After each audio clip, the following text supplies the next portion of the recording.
Assalamualaikum warahmatullahi wabarakatuh. Selamat pagi semuanya. Perkenalkan, kami dari kelompok 2 yang beranggotakan Rizky Khairul Ikhwan dengan NPM 19 110 110 27, Maulana Syamsu Hidayat dengan NPM 19 110 110 26. Kemudian ada Baginda Maulana Simatupang dengan NPM 19 110 110 36. Ada Christine Maria Weya 19 110 110 48, dan saya sendiri Muhammad Farhan Rehan dengan NPM 19 110 110 53. Di sini kami akan membahas tentang corporate social and responsibility.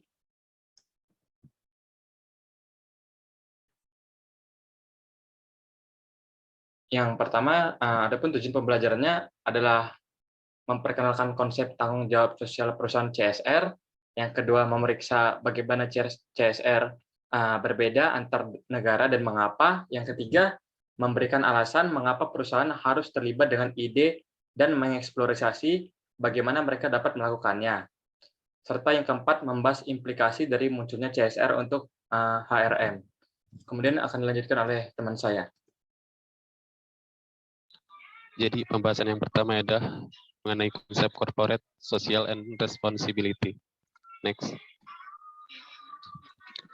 Yang pertama adalah pengertian di mana McWilliams dan Siegel pada 2001 mendefinisikan CSR sebagai tindakan yang muncul untuk memajukan beberapa kebaikan sosial di luar kepentingan perusahaan dan yang diwajibkan oleh hukum. Jadi definisi ini menyoroti bahwa CSR ini adalah tentang perusahaan yang secara proaktif terlibat dengan kebutuhan karyawan, kemudian pelanggan, pemasok, komunitas lokal, ataupun stakeholder lainnya. Next.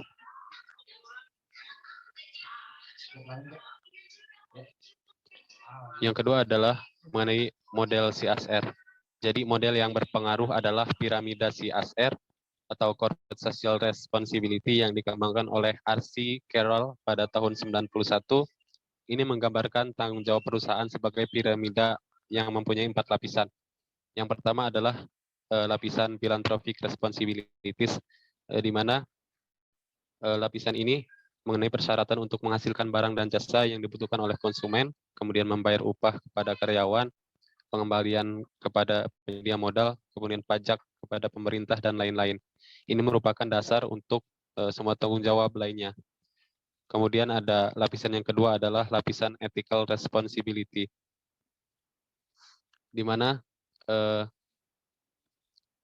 lapisan ini adalah sebuah perusahaan yang mana harus melakukan apa yang benar, kemudian adil, dan untuk menghindari merugikan orang lain. Ketika nilai-nilai masyarakat berkembang dari waktu ke waktu, mungkin ada masalah yang tidak dikodifikasikan dalam hukum, tetapi semakin dianggap tidak dapat diterima.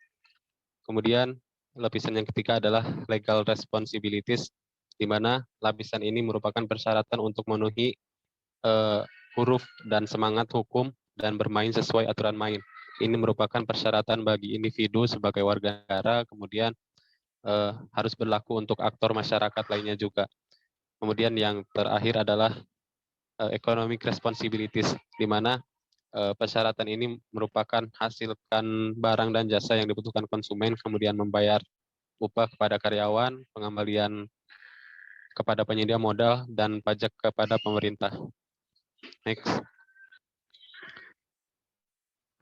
Kemudian selanjutnya akan dijelaskan oleh teman saya. Selanjutnya ada stakeholder. Konsep yang berguna di sini adalah istilah pemangku kepentingan, sebuah permainan kata dari pemegang saham, yaitu siapa saja yang memiliki kepentingan dalam suatu organisasi. Freeman mendefinisikan pemangku kepentingan dalam sebuah organisasi sebagai setiap kelompok atau individu yang dapat mempengaruhi atau dipengaruhi oleh pencapaian tujuan organisasi. Seorang manajer dapat menggunakan konsep ini untuk mengklasifikasikan pemangku kepentingan ke dalam kelompok. Mereka mungkin misalnya membedakan antara pemangku kepentingan inti atau primer dan sekunder. Next. Membedakan stakeholder.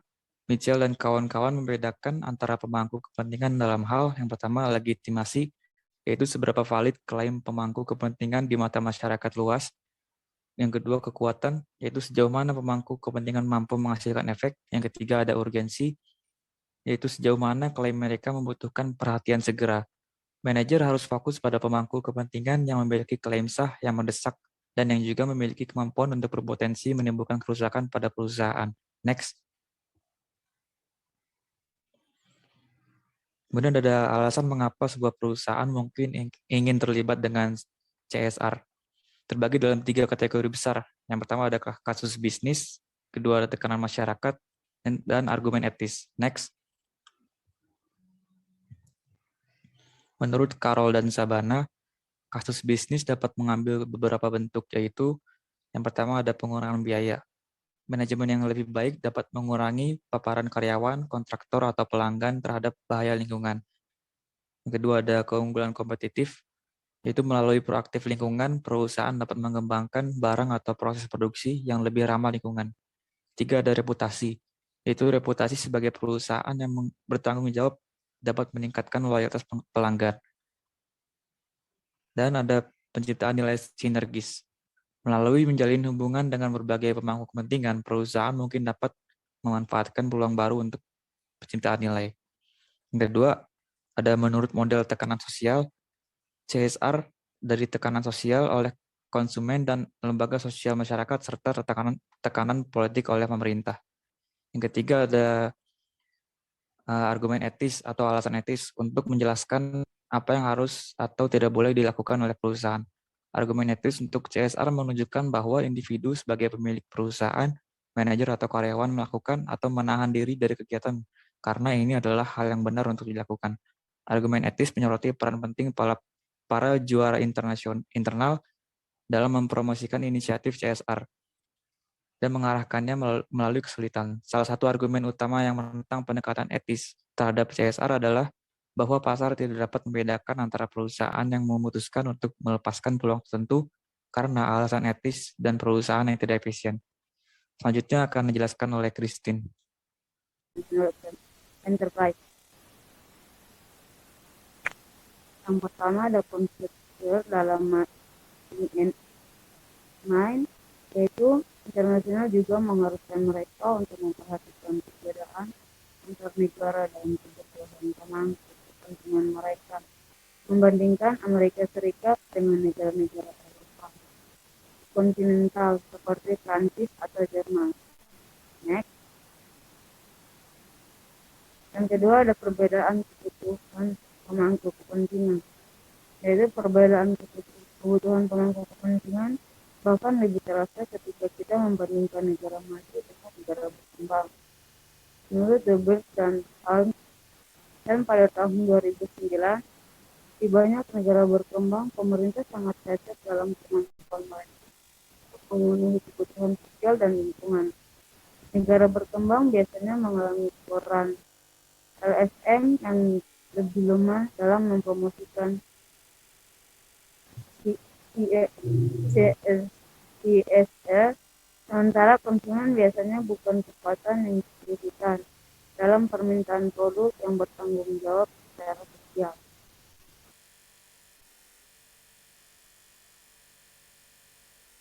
Yang ketiga ada keadaan lokal dan internasional, di mana main dapat mencoba menyeimbangkan strategi global dengan strategi lokal.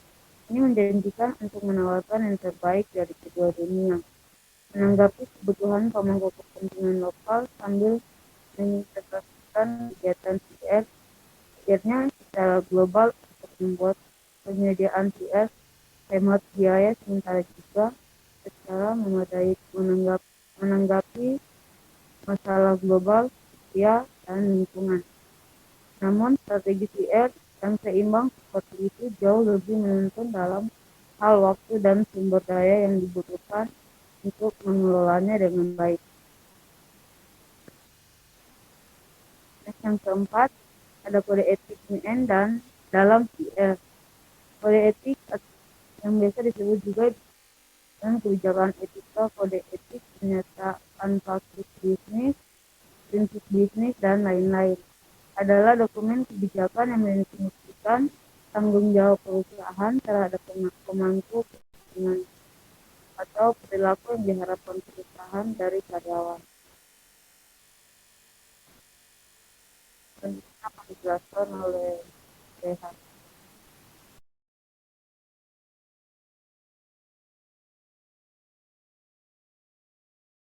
Ya, yang selanjutnya, yang kelima, yaitu standar ISO. Yang pertama, yaitu menyusun kebijakan lingkungan.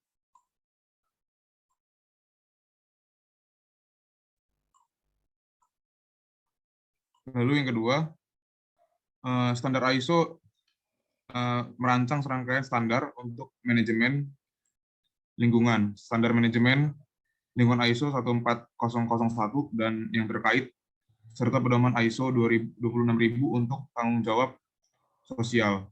Untuk memenuhi syarat sertifikasi ISO 14001, perusahaan perlu mengambil 5 langkah, yaitu yang pertama, menyusun kebijakan lingkungan.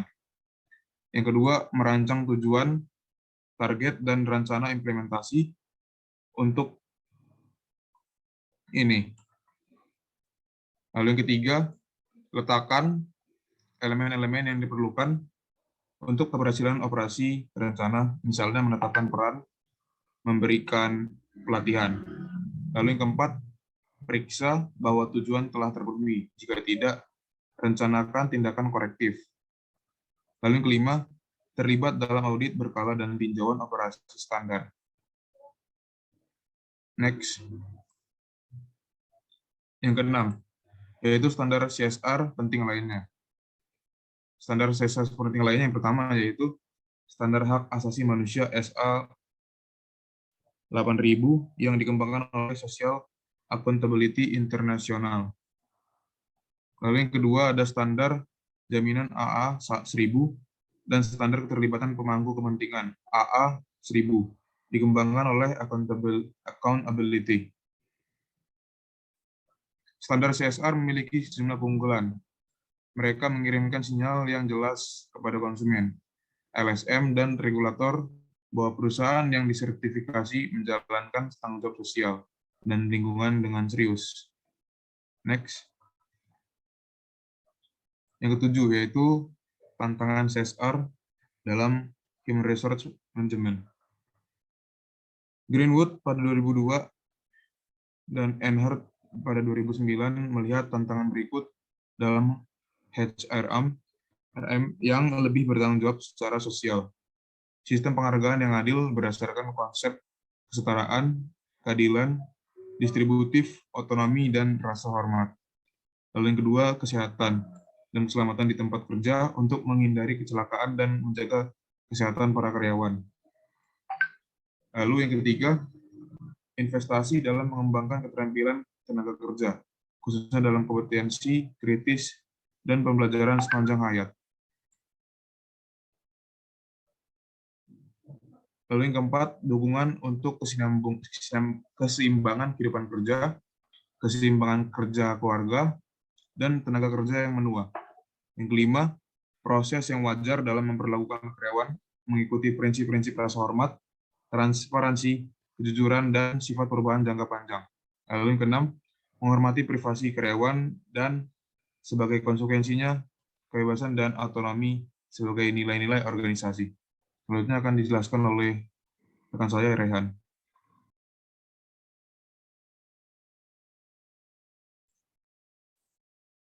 Baiklah, di sini saya akan menjelaskan tentang poin ke-8, yaitu tentang pendekatan HRM dalam CSR.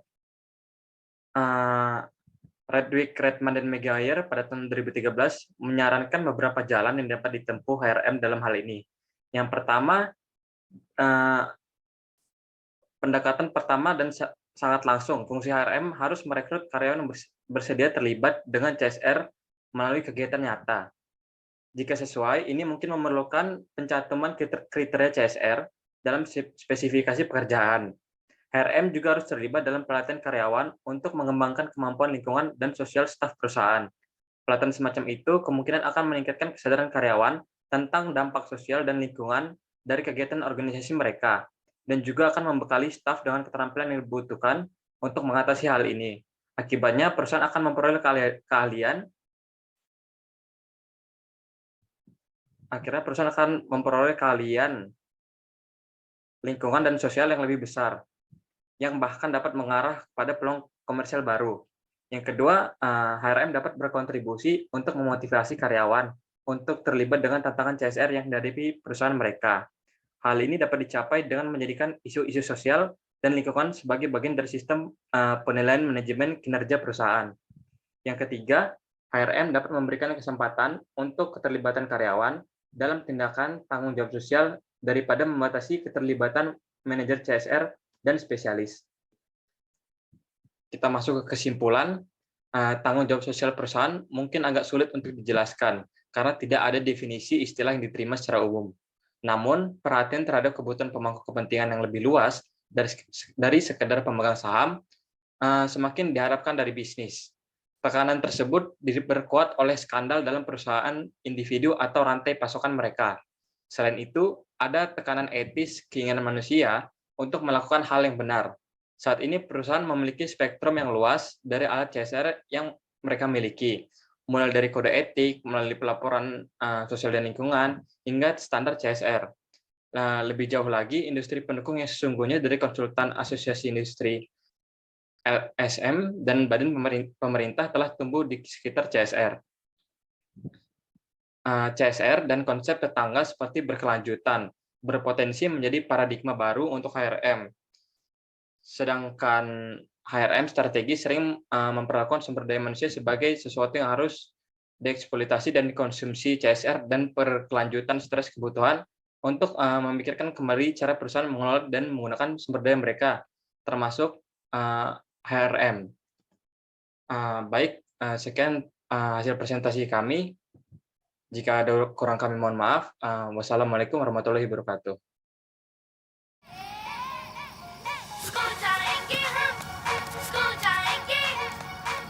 पापा मैं भी स्कूल जाऊंगा। हाँ हाँ अप्पू।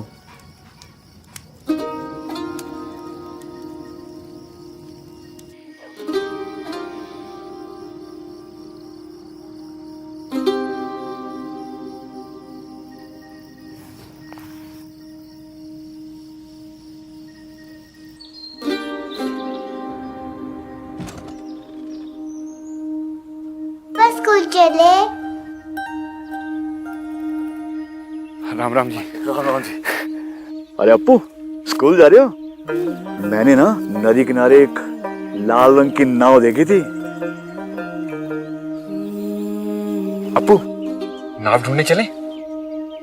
कब तक दूर से तुझे नजारे दिखाऊंगा,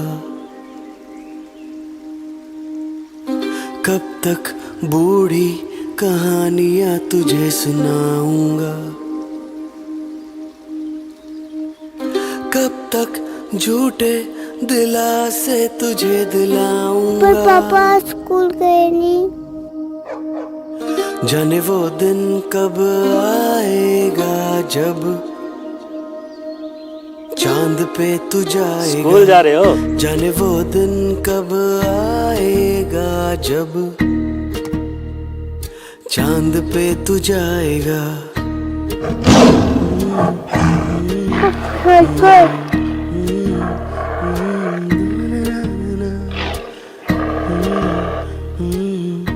पापा आज भी स्कूल नहीं गए।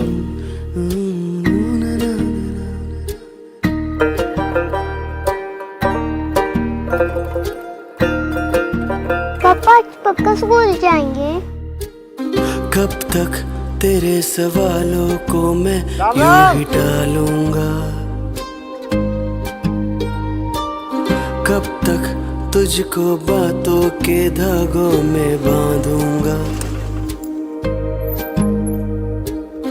कब तक झूठे दिलासे तुझे दिलाऊंगा।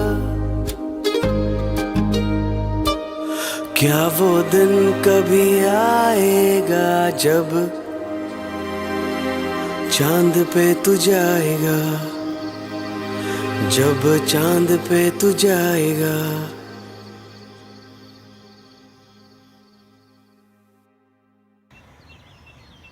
ठीक है। अप्पू घूमने चलेगा?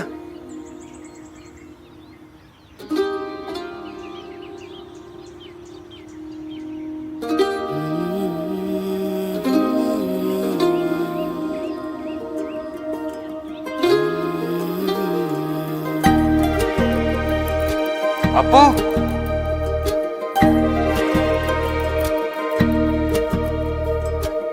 हाँ वो दिन अब आएगा, हाँ वो दिन अब आएगा, चांद पे तू जाएगा, चांद पे तू जाएगा, हाँ चांद पे तू जाएगा,